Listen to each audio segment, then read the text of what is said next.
Boa tarde, queridos ouvintes da Rádio Boa Nova. Iniciamos aqui nas Minas Gerais o programa Perante a Eternidade, a oportunidade de reescrevermos nossa história. Quero deixar aqui para vocês o site da Rádio Boa Nova, é www.radioboanova.com.br. Entre no site, conheça a grade de programação. Nós estamos fazendo o estudo do livro O Residente. Estamos no capítulo 4 e vamos desenvolver um trabalho levado até vocês e contando com a proteção divina e desejando a todos uma linda tarde de quinta-feira e que Jesus nos ampare em todos os momentos de nossas vidas. Boa tarde, Jairo, tudo bem? Boa tarde, Sônia. Boa tarde aos nossos ouvintes, né? Que Jesus nos abençoe. Isso mesmo. Com muita tosse, Jairo? Olha, estamos aqui com um pouco de tosse, essa gripe, né? Isso é do tempo mesmo, né? É isso mesmo. Do tempo mesmo, isso é do tempo. Já, nós, semana passada, o Palminha nos falava sobre a importância das obras kardecianas, né?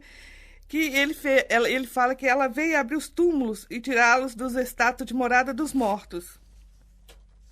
A partir daí, ele entra a segunda parte dos projetos, que é subsidiar as informações iniciais, dando a elas completude necessária para que a construção possa cumprir plenamente os seus objetivos, albergando com amor os seus moradores.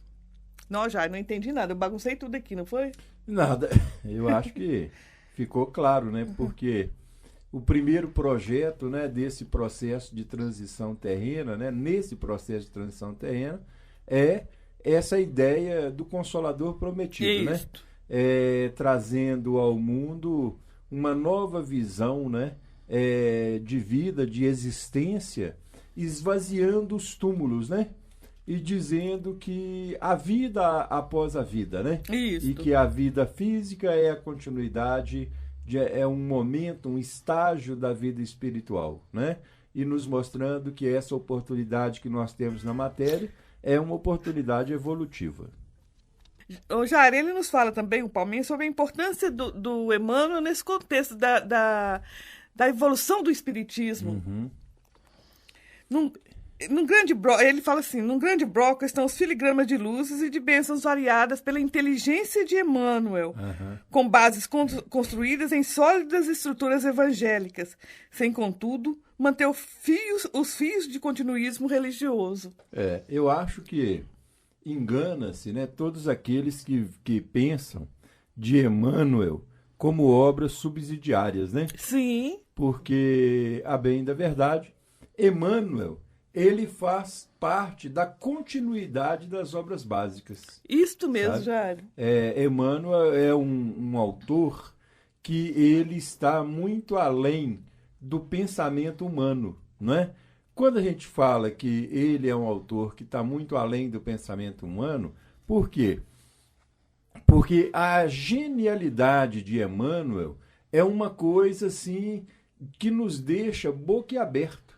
Porque os gênios, eles sempre trabalham numa faixa diferente da nossa. E qual é essa faixa? A faixa do impensado. Isso. Não é?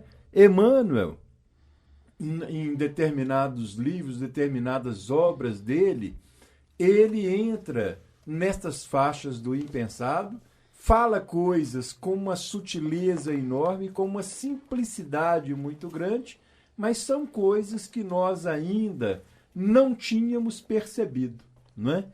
E Emmanuel, então, porque todos comentam assim, muitas vezes assim, caminho, verdade e vida, fonte viva, pão nosso, vinha de luz, né? Essa o caminho evangélico, né? Isso. Mas esse é um caminho muito importante. Mas uma das grandes obras de Emmanuel, sem dúvida, é o A Caminho da Luz. Sim. Não é? Porque se você pegar o A Caminho da Luz, você vai ver que ele é uma abertura ao Pentateuco de Kardec. Não é? Então, eu até diria o seguinte, né? Nesse processo de estudo, Livro dos Espíritos, Livro dos Médiuns, Evangelho segundo o Espiritismo, Céu e Inferno, a Gênese, né? Eu sempre digo, sempre indico aos meus amigos, às pessoas que me dão essa oportunidade, eu sempre digo a eles que a continuidade está no livro A Caminho da Luz. Sim. Não é? Porque o A Caminho da Luz, ele é um livro de uma robustez que me impressiona. Não é? Da mesma forma que na sequência do A Caminho da Luz, nós vamos encontrar o Consolador, né? Que é outro livro assim, que não se coloca, né?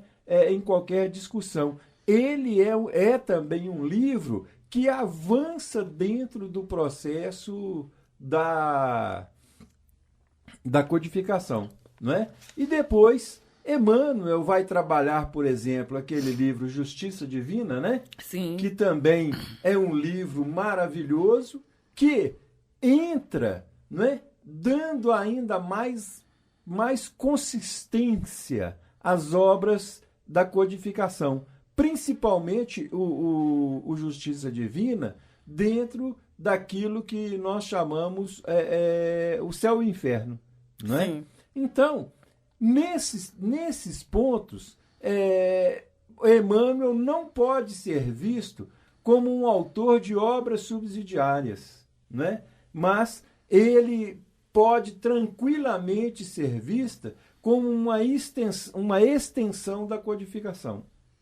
Entendo. Não é? É isso É um mesmo. espírito que trabalha com uma profundidade muito grande. O Palminha fala que Emmanuel não veio falar de religiões, Isso. mas de métodos consolidados Aham. para a reengenharia da Aham. alma. Justamente. Assim, o meigo instrutor entregou ao conhecimento terreno diretrizes seguras para uma psicoterapia profunda, capaz de agir com precisão nos campos da psicossomática. Isso. Abrem-se novos campos terapêuticos para a instalação de uma nova ordem na ética humana.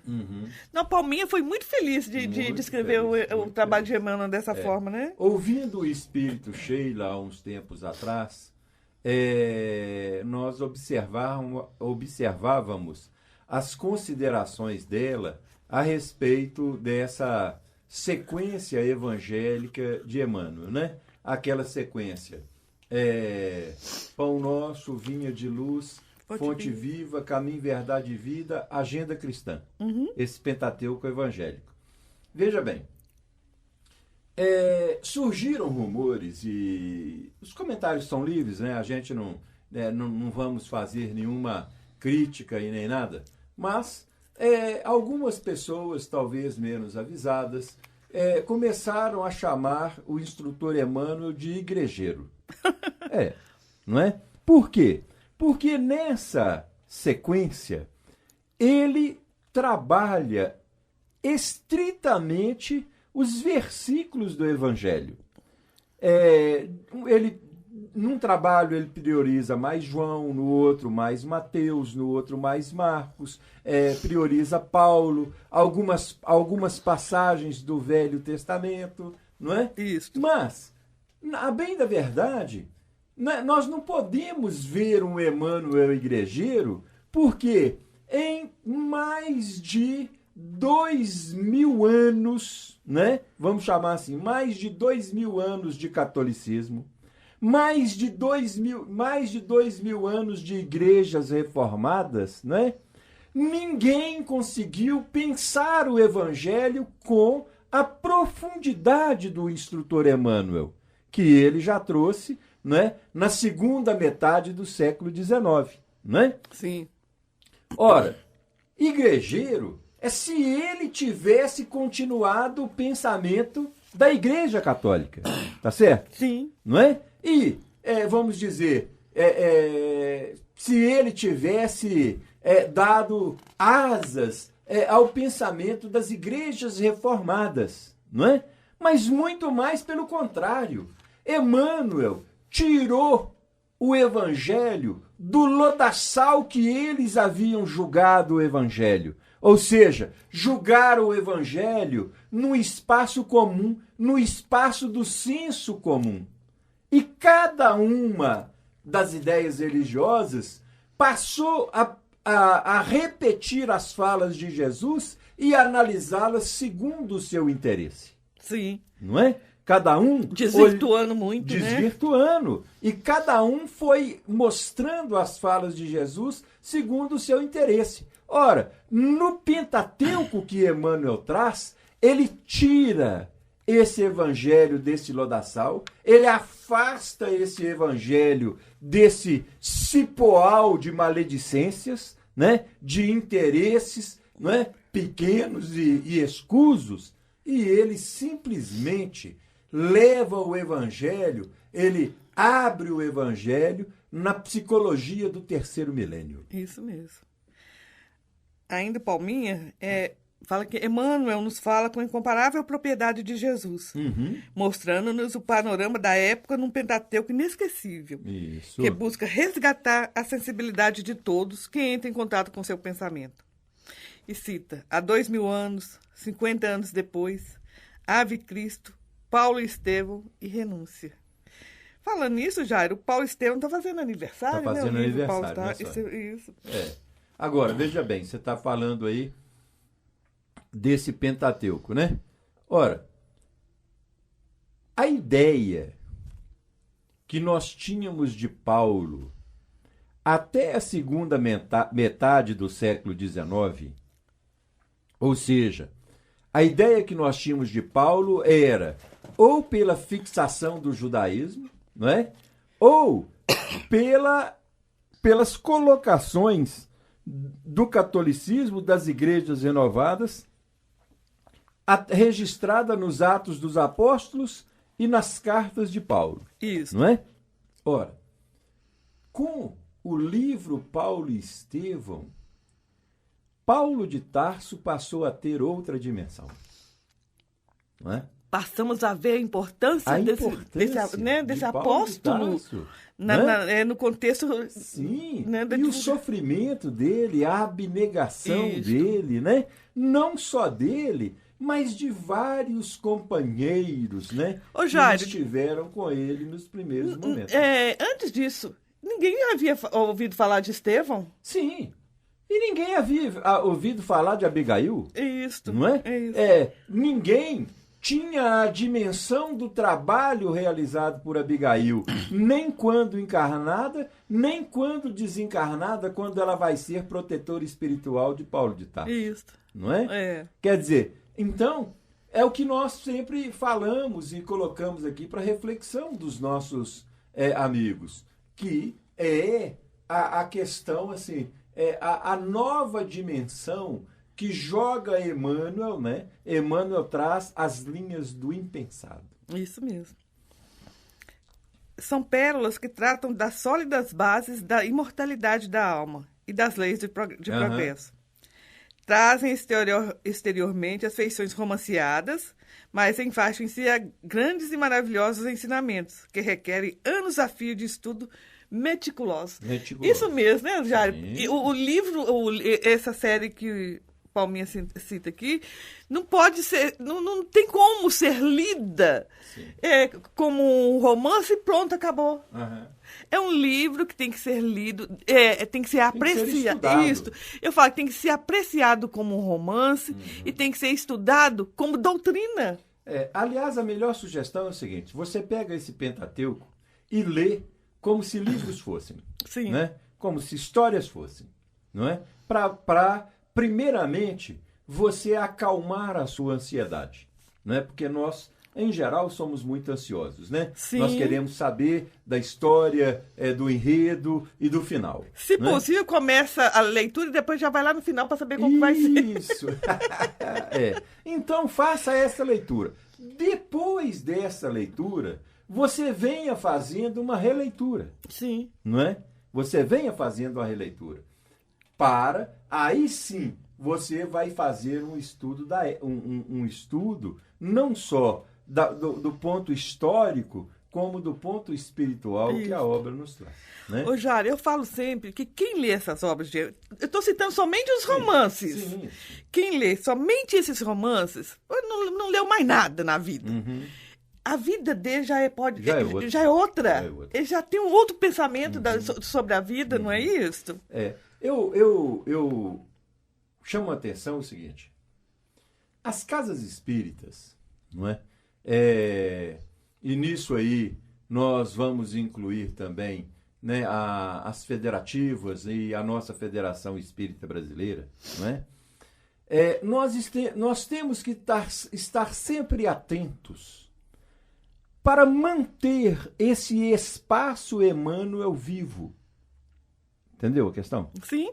Não é? Ou seja, todo ano a Casa Espírita ela tem que dedicar uma certa época do ano para falar de Emmanuel, para falar das obras de Emmanuel, para falar dos ensinamentos de Emmanuel.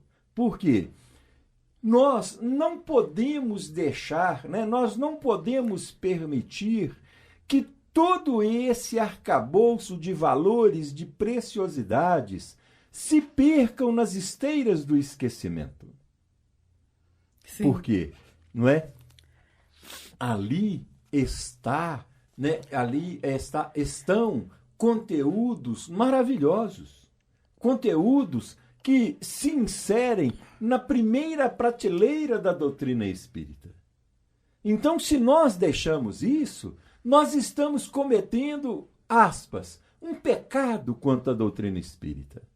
Não é? Então, a nossa FEB, não é? Quem sou eu para dar algum palpite ou algum conselho, não é? Mas dentro da nossa pequeneza aqui, nós tomamos a liberdade de trazer essas colocações. Que a nossa FEB, as nossas federativas, os nossos centros espíritas, ou seja, num efeito cascata, né?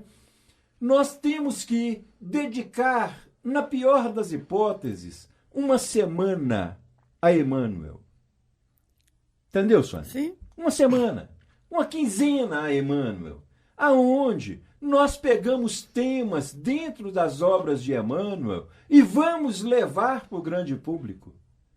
Porque Emmanuel, as obras de Emmanuel, o nosso movimento espírita, nós temos que ter um compromisso de estar sempre motivando o fôlego destas obras. Vou te dizer mais. Se estas obras pertencessem, por exemplo, ao segmento católico ou ao segmento das igrejas reformadas, não é? Elas seriam trabalhadas de manhã, de tarde e de noite, exaustivamente. E você veria aí foto de Emmanuel para todo quanto é lugar, não é? Como nós vemos, né, nos países islâmicos, né, a figura importante de Maomé. Isso. Não é? Ora, Emmanuel, ele é um pensador de importância que nós, os espíritas, ainda não tivemos... Não demos conta ainda. Demos conta. Há uns 2 anos atrás, na cidade que eu trabalho, eu tive... alguém levou para mim um processo, né? Levou para mim ver alguma coisa lá. Aliás, até para me mostrar essa questão. De um juiz despachando em torno de uma separação de um casal, né? Ora, sabe quem que esse juiz citou? Quem? Emmanuel. É mesmo, Emmanuel. Entendeu? Ele citou lá uma passagem de Emmanuel lá, que eu vou te dizer a verdade, que eu nem sabia onde ela estava, né? E depois eu fui lá, conferi, li e refleti sobre ela. Ora, se um cidadão, né, que nem espírita confirmei com ele depois, um cidadão que nem espírita era, que nada era, conhecia o pensamento de Emmanuel, por que nós espíritas não vamos conhecer? É isso aí. Né? É muito fácil você virar e falar assim, que fulano é igrejeiro, que ciclano é mariola, que fulano é não sei o quê, porque Joana é igrejeira. Agora, vai pensar o que eles pensaram. Entendeu? Criticar, minha filha, é a coisa mais fácil do mundo. Se nós quiséssemos abrir um programa aqui de crítica, a nossa Boa Nova teria que nos dar 8 horas, não é? Porque criticar é fácil demais, não é? Agora, a questão não é a questão é realizar. Agora, a questão é pensar o pensado. Não é? Se mesmo. nós não estamos dando conta de pensar o pensado, como que nós vamos pensar o impensado? É isso mesmo. Não é? Olha só a importância de Emmanuel nesse contexto. Palminha fala: Marcelo, há 30 anos temos aqui os grupos de estudos do pensamento de Emmanuel. Aliás, estão entre os mais frequentados e prestigiados por todos. Nós mesmos somos assíduos frequentadores. No plano espiritual, há esse espaço, né, Jairo, para estudar Emmanuel. Eu apresentei um trabalho na faculdade sobre a casa mental, certo? E eu atrelei a casa mental, a visão da casa mental de Freud, Sim. não é? E fiz um trabalho, apresentei, muito, modéstia à parte, muito bacana, não é? E aí, ao final, todo mundo falou: nossa, mas que maravilha, esses pensamentos, isso e aquilo, bererê, bererê. Aí, eu falei assim: mas como que você articulou isso? Eu falei: não, esse pensamento, esse, é de um pensador, de um espírito. As pessoas falam assim: espírito? Eu falei: um espírito que psicografou através de Chico Xavier. Através de Chico? Tá excomungado. Uai, não, boba. Todo mundo ficou interessado no trabalho. Bom. Todo mundo ficou interessado. Né? Quem lida com a parte científica, ela não gosta de ver bobagem, mas quando ela vê coisas consistentes, eles se alertam para aquilo. É isso não mesmo. Ô, Jair, vamos fazer um pequeno intervalo e voltamos já já. Estamos de volta com o programa Perante a Eternidade. Lembrando aos ouvintes, para conhecerem o livro Perseverar Sempre, pelo espírito Marcelo Rios, é um livro de crônicas onde Marcelo Rios faz um vasto trabalho sobre a experiência humana e sobre como a gente deve se colocar. Ele não tem receita pronta, mas ele mostra para a gente como que é importante a questão de seguir em frente. Quem quiser conhecer mais sobre o livro Perseverar Sempre, entre no site da Editora Itapuã, é www.itapuãeditora.com.br. Vou repetir, www.itapuãeditora.com.br. E para quem quiser conhecer nosso blog, é só colocar /blog. Então conheçam lá os nossos catálogos no nosso site, o livro Digna Estrela também, que está com um novo projeto gráfico, que eu falo sempre que é meu livro de cabeceira. E esse, Perseverar Sempre, que é inigualável, é um livro que precisamos conhecer. Marcelo Rios foi muito feliz na condução dessa obra. Ô, Jairo, o Palminha, ele cita, igual você já falou anteriormente, que após esses livros, os romances, vem então estabelecer uma maravilhosa série para terapia profunda por meio do Evangelho. Ele cita o Fonte Viva, né? Todos aqueles livros que nós já série falamos. Terapêutica, né? Terapêutica. Isso. O Caminho, Verdade e Vida, Pão Nosso, Vinha de Luz, Palavras de Vida Eterna e Livro de Esperança. E muitos outros, né? Resgatando de forma aprofundada os ensinamentos maravilhosos vertidos através do Evangelho. É um trabalho aprofundado da terapêutica emergencial que visa atingir a base etiológica dos males apresentados, apresentando caminhos seguros para o tratamento de todos nós. Amigo Palminha, permita-me chamá-lo assim. É por essa importância que os cursos e os seminários em redor da temática abordada pelo instrutor Emmanuel se multiplicam por aqui e são amplamente prestigiados, com a presença de muitos companheiros, inclusive a sua? Sim, Marcelo, nós todos somos os enfermos nas macas da misericórdia. E nenhum de nós está em condição de dispensar a oportunidade dessa magnitude. Ainda necessitamos de continuados momentos terapêuticos para que possamos melhorar o nosso tônus operacional. Eu não perco uma oportunidade De outro lado, temos as obras subsidiárias de cunho filosófico-científico, que também o instrutor Emmanuel tem grande contribuição. Mas, nesse item, também não podemos esquecer da magnitude do trabalho executado pela Joana de Ângeles, espírita abnegada das causas do bem, que tem dado uma contribuição filosófica e científica sem par, irretocável sobre todos os aspectos. Estes companheiros formam dupla perfeita no programa de esclarecimento que aqui participam, juntamente com outras centenas de irmãos anônimos, com parte integrante da grande equipe de Jesus com vista à nova era. Na citação aí de Joana de Ângeles, né?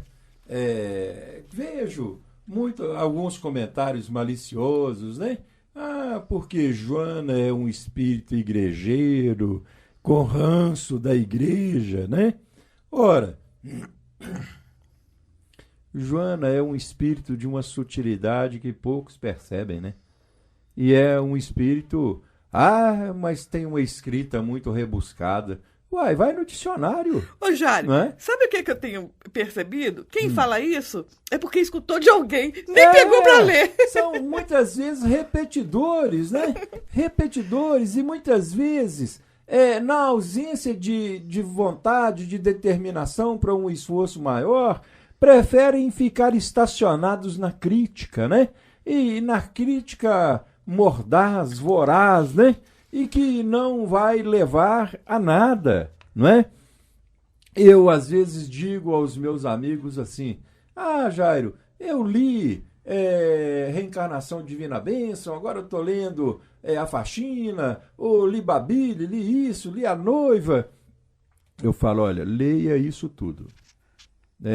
Para mim, é um prazer muito grande, é uma alegria que vocês me dão, que vocês não sabem o tamanho.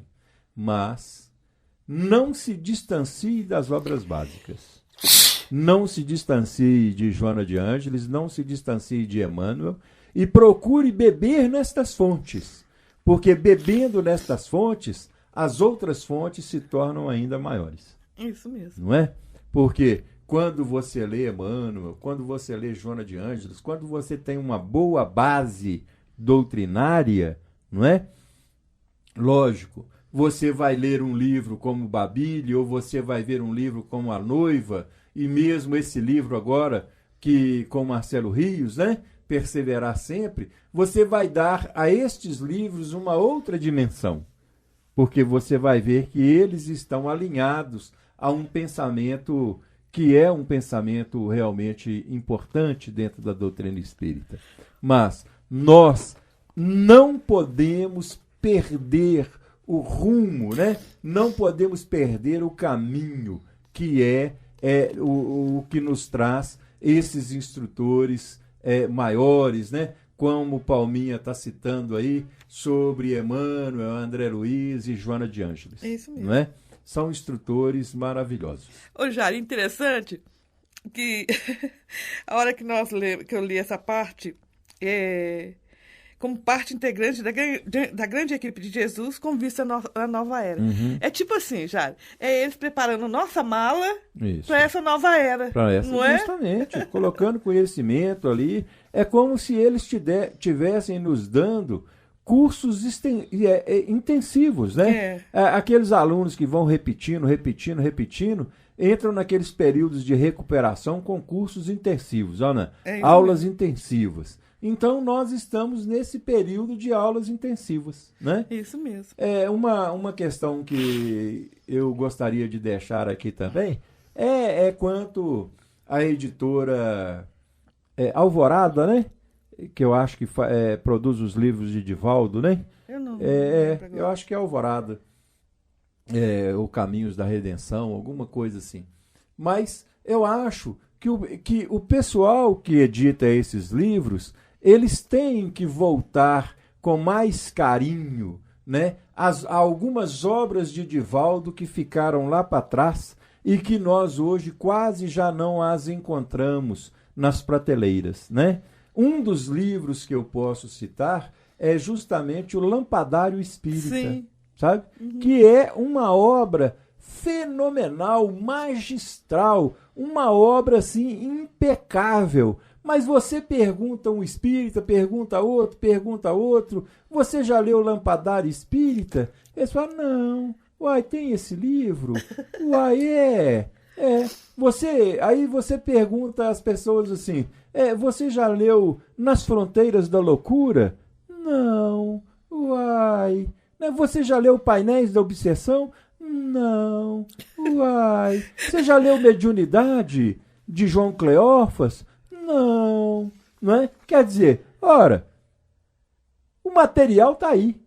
Não é? Isso. O material está aí. Agora, né, doutrina espírita, você pode ter certeza, é cultura. Isso. Doutrina espírita é cultura. Você vai aprender doutrina espírita fazendo cultura. Agora, cultura se faz buscando livros e pesquisando. O Palminha fala que, por isso tudo, segue minuciosamente extensa programação, visto então os poetas como em toda a gama de estilos diversificados, né? Grandes nomes como o de Camilo Castelo Branco, Isso. Leon Tolstói, Uhum. Honoré de Balzac, André Luiz, Amélia Rodrigues, Rabindranath Tagore, João Cleófas, Hermínio, Marco Prisco. Marco Prisco, a gente não vê nem Maravilhoso. falar, imagina, nem vê falar mais De movimento. Marco Prisco, né? Cornélio Mas um Pires, autor maravilhoso. Cornélio Pires, que eu amo de paixão, Miramês, Hamed e muitos outros que, com denodo e aplicação, cumpriram seus papéis com intenso amor e intocável responsabilidade. Uma sabedoria muito grande, Isto. né? As trovas do Cornélio Pires é de uma simplicidade, Maravilha, mas né? de um ensinamento incrível. Às vezes as pessoas vão na minha casa e eu faço questão, né? Conversando com um, conversando com outro, eles olham minha bibliotecazinha lá, modesta, e aí eu faço questão de mostrar para eles alguns livros que eu tenho, que eu não abro mão deles de forma alguma, sabe? São esses que nós já falamos aí, de Emmanuel, né? A coleção André Luiz, mas eu tenho um livro que chama Pássaros Livres. Você já leu? Não. Olha, não deixe de ler. Pássaros Livres de Rabindranath Tagore, através da mediunidade de Divaldo Pereira Franco, sabe? É um livro maravilhoso, de uma sutilidade, de uma docilidade, que daquelas assim que você está lendo, te invade a alma, sabe? E te traz um clima assim de êxtase, né? na leitura, não é? E Pássaros Livres é um livro que ninguém deve deixar de ler, sabe? Porque são livros que dulcificam a alma, trazendo momentos novos. Que bom. Palminha fala, Marcelo, hoje o que tem nos preocupado muito é o distanciamento das fileiras espíritas em relação ao conteúdo dessas obras básicas e subsidiárias, tanto as evangélicas quanto as científico-filosóficas. Um distanciamento lento, gradativo e sutil dos objetivos iniciais. Que propriedade, né? Essa Claro. Nossa, isso mesmo. E ele coloca aí, né? Que é uma preocupação. Né? É isso aí. É uma preocupação. Ou seja, se há essa preocupação, é porque, né, eles estão registrando um afastamento lento e gradativo. Isso, né? É isso mesmo. Muito temos trabalhado junto aos grupamentos espíritas no intuito de promovermos o retorno à origem simples, plena, imbatível em sua conceituação, devotada às suas estruturas. No pensamento fino de Emmanuel, sua pena harmônica produziu trabalhos inesgotáveis para os próximos 1000 anos, que somente serão assimilados através de muita dedicação e estudo, dada a magnificência dos seus trabalhos. Me ocorreu aqui agora de trazer aos nossos ouvintes uma outra lembrança, né? Que não podíamos deixar de referir a ele. É o livro Seara dos Médiuns, né? Que é onde Emmanuel trabalha o livro dos Médiuns, né? Isso. O livro Seara dos Médiuns. Que livro maravilhoso, né? Que livro grande, É verdade. São livros assim muito importantes. Agora, uma outra coisa que me ocorreu também é o seguinte: nós estamos falando livros, né? E todos esses livros você pode pedir lá, né, ao pessoal da Boa Nova, né? Lá no Mundo Maior. Lá no Mundo Maior, né? Isso. Pode acionar lá, né, o telefone, ligar lá para os atendentes e as pessoas vão receber seus livros. Não é? Isso mesmo. Vão receber. Então, e além do mais, estarão ajudando a Fundação Espírita André Luiz. Isso mesmo. Né? É isso mesmo. Infelizmente, querido irmão, hoje ainda estão um pouco distante do amplo entendimento de uma maioria. São sementes disseminadas mãos cheias, plantadas aguardando o momento exato para a germinação vitoriosa. Joana, querido irmão, coloca-se no mesmo nível intocável, soberana no esclarecimento científico, doutrinário e filosófico, ainda fora do alcance para uma compreensão mediana. Mediana. Isso. Ambos são sementes que aguardam o momento certo para a germinação. Para a eclosão, justamente. Isso. Não podemos e não devemos matá-las no nascedouro, como os pássaros inconscientes que devoram tudo, não se importando com a magnitude da semeadura, tampouco com a nobreza da semente. Mas, para nossa imensa alegria, hoje já não são muitos companheiros que antecipam o grande amanhã e, ao ouvirem a trombeta, dão-lhe os ouvidos e delicadamente debruçam sobre as informações e colocam-nas prontamente a serviço de um processo de reformas profundas, efetivando uma verdadeira reengenharia espiritual.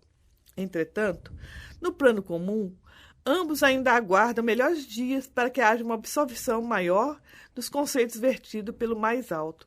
Por isso mesmo, possuem uma universalidade inconteste. Ô, Jair, eu estive semana passada em Jacareí e encontrei lá uma senhora falando que tem muita dificuldade em algumas obras, principalmente do André Luiz. Em ler? Em entender. Sei. Aí eu estava sugerindo a ela que o interessante é formar grupos pequenos. Justamente. E fazerem esse estudo. Né? Esse grupo pequeno discute o que está entendendo. É bom, Jair, que entram num consenso sobre a obra. É muito bom esses grupos pequenos de estudo, né? Isso é o caminho, né? Este é o caminho. Pequenos grupos. Aliás, eu ainda sou do tempo, né, que nós reuníamos na Casa Espírita, por exemplo, na reunião mediúnica, ou na reunião pública, na reunião disso, na reunião daquilo, aonde eram estudados sequencialmente essas obras, sabe? Dentro ali dessas reuniões, né? E aí, aliás, é que eu aprendi muito, né? Porque essas obras que eu falei, Lampadário Espírita, todas essas obras, né, Emmanuel, André Luiz, eu estudei, né, dentro da Casa Espírita, assentado nas mesas com vários companheiros. E hoje o que a gente observa, desculpem aí esta observação, mas muitas programações de casas espíritas preocupadas, né, demais com o sexo dos anjos, né, Sônia? Quando, na realidade, o conhecimento está no simples. Né? O conhecimento está no simples. Você vai fazer a programação de estudo da sua casa de uma determinada reunião, de um determinado dia, não é? No início do ano, você abre o livro Lampadário Espírita, Seara dos Médiuns, o livro do seu gosto, não é? E apropria da temática daquele livro. Tenho certeza que você vai passar um ano maravilhoso, onde todas as pessoas vão adorar a temática estudada. Ô, Jário, eu ouvi um comentário outro dia que eu achei muito interessante. Uma companheira estava falando que durante a reunião pública lá da Casa Espírita, ela chegava no microfone e falava assim: quem quiser fazer estudo tal da obra, tal dia, tal horário. E que ninguém aparecia. Aí que ela foi em determinadas pessoas. Ela falou assim: fulano, vem cá, vamos formar um grupo de estudo. E com isso, conversando individualmente com cada um, ela conseguiu formar. Interessante, né? Não ficou tão impessoal. E vai formando valores. Né? Isso, eu achei muito interessante valores. Isso. Muito importante Não é? isso. Querido amigo, temos que manter a guarda vigilante, consciente dos ideais de esclarecimento e consolação e, em determinados momentos e circunstâncias, até decididamente intolerantes com todas e quaisquer propostas de cunho desviante. Atravessamos um momento grave, quando toda preocupação é necessária. Irmão Palminha, de onde partem essas propostas desviantes a que objetivam? Ora, Marcelo, querido irmão, são trabalhos da onda sombria dominante. Justamente. Pensamento arrastando, confundindo e destruindo pensamentos, conúbios mentais, puros e simples. Tem por objetivo atrasar a marcha do progresso e impedir que se instale a nova era. Quando essas mentes serão então inseridas no processo de tráfegos intenso já existente no dia de hoje? A bem da verdade, irmãozinho, tudo isso faz parte dos últimos rugidos do leão. As últimas portas do teatro e do circo romanos estão sendo fechadas e definitivamente não haverá mais espetáculos. Assim é, mais do que natural, que as mentes contrárias ofereçam resistência e façam assintosos enfrentamentos. E fazem enfrentamentos sutilíssimos. Isso. Né? Fazem enfrentamentos sutilíssimos e se nós não estivermos extremamente vigilantes, vai a vaca pro brejo. É isso mesmo. A bem da verdade, não nos preocupemos com isso. Vigilante, tão somente. Jesus segue no leme. Jesus se mantém exuberante e governador do orbe, a espargir misericórdia em todas as direções. Preocupemos em trabalhar como Joana nos disse, amor, imbatível amor. Amor, imbatível amor. Uma boa tarde a todos e que Jesus nos abençoe e que sejamos, antes de tudo, esse amor, imbatível amor. Vamos amar, vamos procurar viver o Evangelho. Uma boa tarde a todos, boa tarde, Jair. Boa tarde aos nossos ouvintes, muita paz.